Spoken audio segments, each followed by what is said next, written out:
नमस्कार साथियों, welcome to Connect to Roots Academy. आज हम बात करेंगे कृत्रिम बुद्धिमत्ता यानी आर्टिफिशियल इंटेलिजेंस के सबसे गहरे और प्रभावशाली हिस्से की, जिसे कहते हैं डीप लर्निंग। अगर आप कंप्यूटर साइंस या डेटा साइंस के छात्र हैं, तो ये विषय आपके करियर के लिए बेहद जरूरी है। आइए इसे गहराई से समझते हैं, एकदम साफ और आसान भाषा में। डीप लर्निंग एक तकनीक है जिसमें कंप्यूटर को इस तरह से सिखाया जाता है कि वो उदाहरणों से सीखकर खुद ब खुद निर्णय ले सके। ये तकनीक न्यूरल नेटवर्क्स पर आधारित होती है, जो मानव मस्तिष्क की संरचना से प्रेरित होते हैं। जैसे हमारा दिमाग अलग अलग अनुभवों से चीजें पहचानना और समझना सीखता है, वैसे ही डीप लर्निंग का मॉडल भी डेटा देखकर पैटर्न पहचानना और निर्णय लेना सीखता है। और जब ये नेटवर्क कई परतों लेयर्स में फैला होता है, तो हम इसे कहते हैं deep neural network. Deep learning model 3 मुख्य हिस्सों में बंटा होता है। इनपुट लेयर, जहां डेटा मॉडल में प्रवेश करता है। हिडन लेयर्स, जहां असली गणना और सीखने की प्रक्रिया होती है। आउटपुट लेयर, जहां से अंतिम परिणाम निकलता है। प्रत्येक लेयर में कई न्यूरॉन्स होते हैं जो एक दूसरे से जुड़े होते हैं।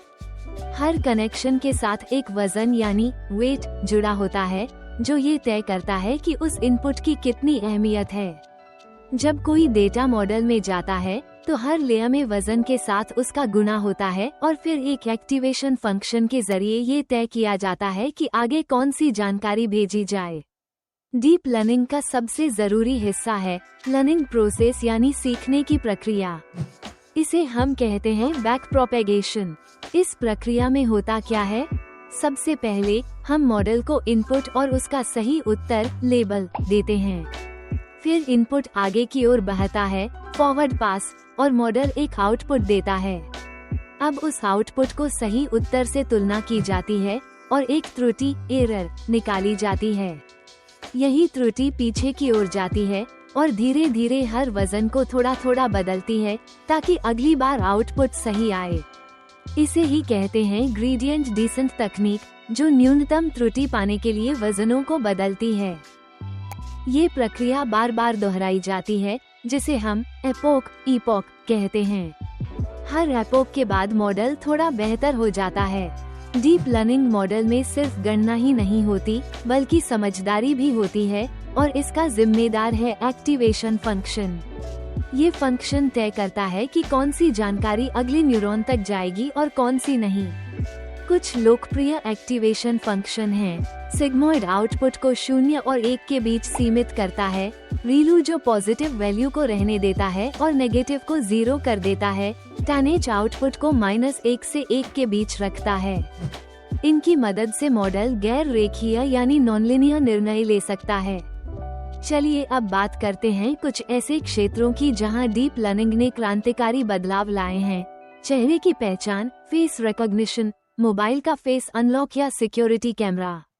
स्वत, चलने वाली गाड़ियां, सेल्फ ड्राइविंग कार खुद डिसाइड करती है कि कब ब्रेक लगाना है। स्वास्थ्य क्षेत्र, हेल्थ केयर, कैंसर जैसी बीमारियों का जल्दी पता लगाना।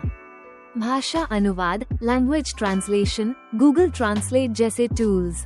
वित्तीय धोखाधड़ी पकड़ना, फ्रॉड डिटेक्शन, बैंकिंग सिस्टम में संदिग्ध लेन देन की पहचान। इन सभी में डीप लर्निंग मॉडल्स ने ऐसी दक्षता दिखाई है जो इंसानों के लिए बहुत समय लेने वाली होती। तो दोस्तों, डीप लर्निंग केवल एक तकनीक नहीं, बल्कि एक ऐसा तरीका है जिससे मशीनें अब सीख सकती हैं, सोच सकती हैं और समझ सकती हैं। अगर आपको यह वीडियो उपयोगी लगा, तो इसे जरूर शेयर करें और अगले वीडियो में किस विषय पर बात करनी चाहिए, कमेंट में बताएं।